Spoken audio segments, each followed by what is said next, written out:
Physical Gold Fund presents the Gold Chronicles with Jim Rickards. Insights and analysis about economics, geopolitics, global finance, and gold.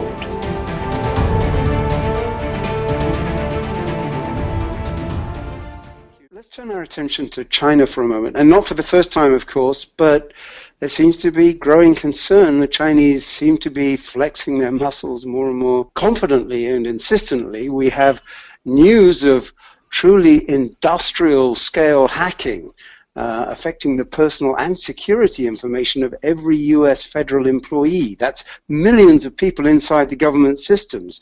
Do you share the media consensus view that this is China's handiwork, and if so, what does it portend? Yes, I think the evidence is very good that this is China, although they're not the only bad actor in the space. Russia is just as good and just as active. So it seems that, 1 month we hear about, Russia putting attack viruses in the NASDAQ operating system, which they did.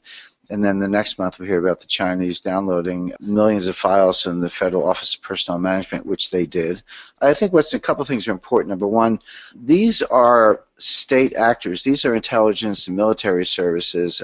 Some of them organize as cyber brigades. So we know what an armored column looks like. We know what a flight of F-16s looks like. But these are cyber brigades, which means they don't leave their desk, but they can do a lot of damage from where they sit and near Moscow and Beijing. So these are state-organized attacks. So these are not criminals trying to get your credit card number so they can steal money from your account. These are at the more benign end, just stealing intellectual property, blueprints, and so forth. And at the malign end, think about the personnel records. So yeah, you get credit card, you might get credit card information, social security numbers, name, address, etc. But you're also going to get a lot of personal information that might, medical records. Some of these people had security clearances.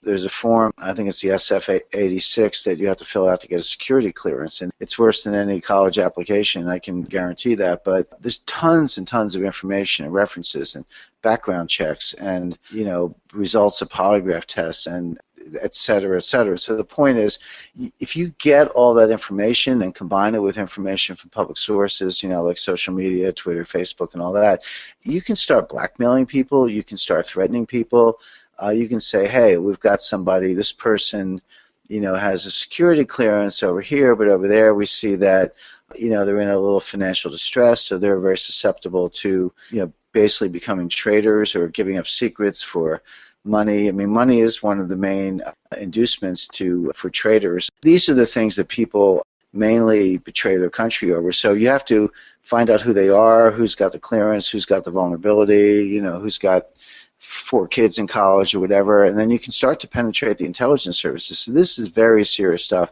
Can lead to blackmailing, various kinds of threats, targeted assassinations, and penetration of the intelligence community. In fact, I think I saw that MI6, the British equivalent of the CIA, James Bond famously works for MI6. If I'm not mistaken, I believe they recalled some of their case officers and agents from foreign postings because they were worried about the fact that these hacks had revealed their identities. A lot of intelligence agents work overseas under what's called official cover. So, you're a case officer in the clandestine service for the CIA, but you have an ID that says you work for the Agriculture Department, or you work for the Commerce Department as a trade liaison in the embassy in Santiago, Chile, or whatever. So you're using some other official position and diplomatic immunity to conduct your spying activities. Well, what if they learned about that? So that's the kind of damage that can be done. It's very serious. Now the question is, what's the United States going to do about it? Are we doing something similar to them? Well, we're probably trying. Is there cyber war going on? And I think there's no question about it. I consider us, the United States, to be at war with China and Russia today.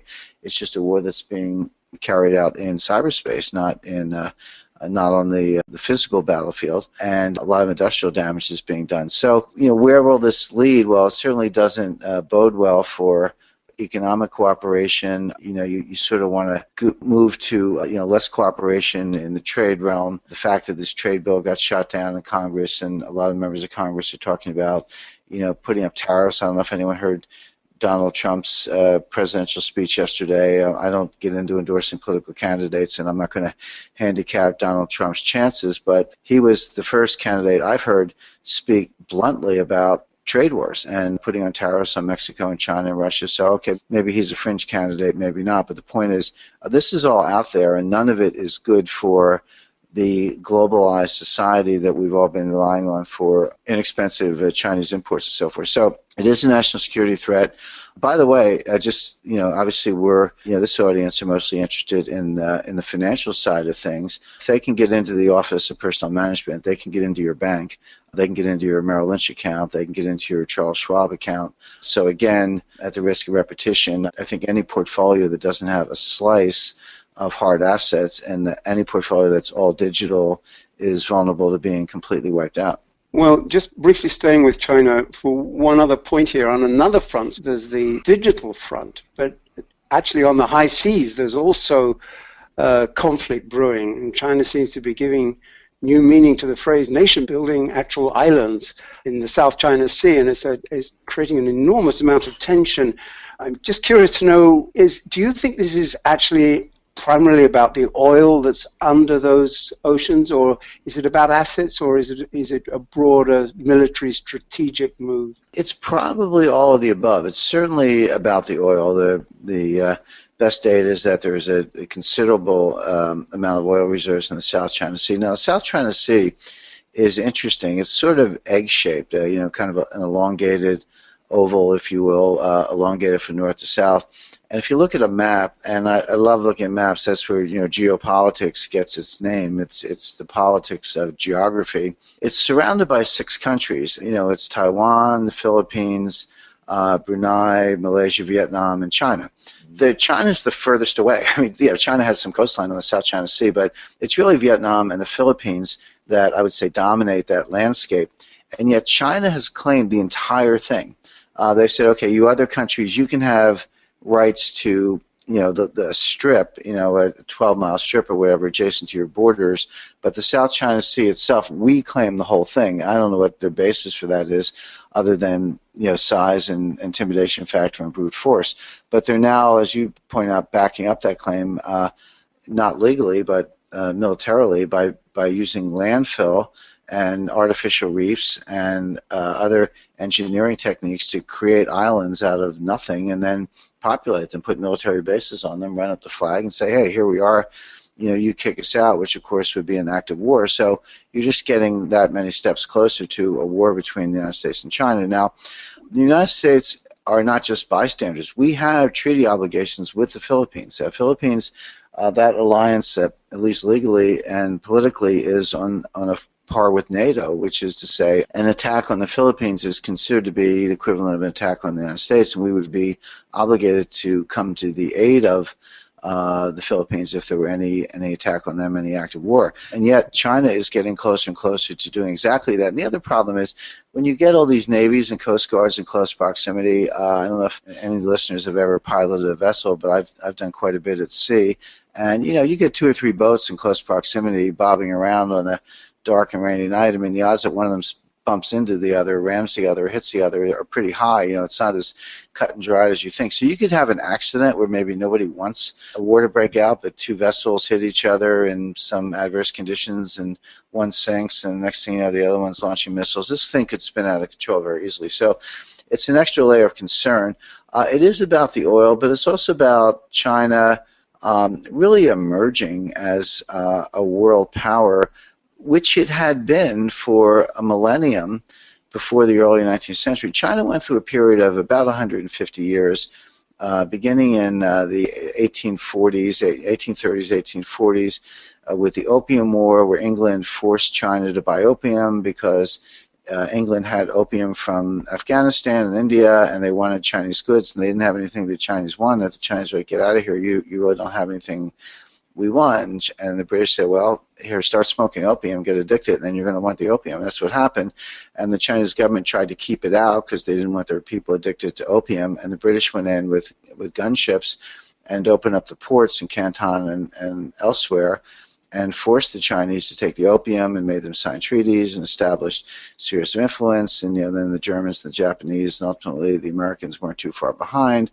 Then you had the Taiping Rebellion, which was an internal insurrection. Foreign troops were needed to assist the Qing dynasty in putting that down. Then you had the Boxer Rebellion.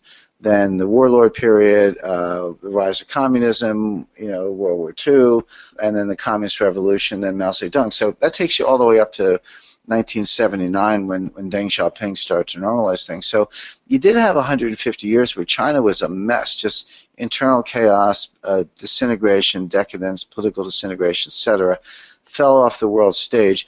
Well, now they're back, but from the Chinese perspective, this is nothing new. You go back to, Kublai Khan and the Manchu dynasty and the Tang dynasty and the Sung dynasty. We're talking going back well over 1,000 years. China was the greatest power in the world. China was highly civilized when Europeans were running around, eating their meat with knives and hunting for proteins. So for China, this is nothing new. They don't feel that they're coming out of nowhere. They feel that they're just regaining re-emerging from a place that they had occupied for a long time, and that their eclipse was temporary.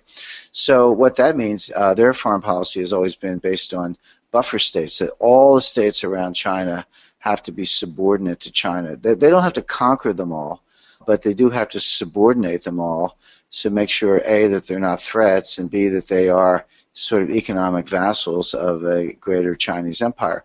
So that's been Chinese foreign policy for, as I say, over 1,000 years, and they're sort of reestablishing that. Of course, they regard Taiwan as part of China. That Taiwan's not a separate country as far as they're concerned.